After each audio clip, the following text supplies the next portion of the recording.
ఆస్ట్రేలియాలో ప్రజలకు తెగించేశారు.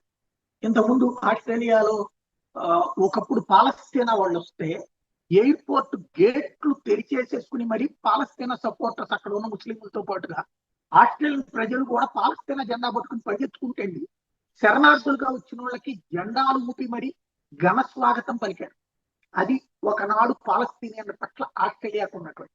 ఇప్పుడు అదే పాలస్తీనియన్ మద్దతుదారులు వచ్చి పాకిస్తాన్ పాలస్తీనా మద్దతుదారులు వచ్చి అదే దేశంలో యూదుల్ని చంపితే యూదుల్ని కదా మనోళ్ళని కాదు అనుకోవడానికి ఆస్ట్రేలియా నాట్ సేఫ్ అన్నటువంటి కాన్సెప్ట్. ఇవాళ యూదులు చంపితే రేపు పొద్దున క్రైస్తవులు ఎల్లు ఇంకొకళ్ళు. ఇది ఒక్కసారిగా పెరిగినటువంటి అసంతృప్తి, ప్రజాగ్రహం వెల్లువెత్తింది.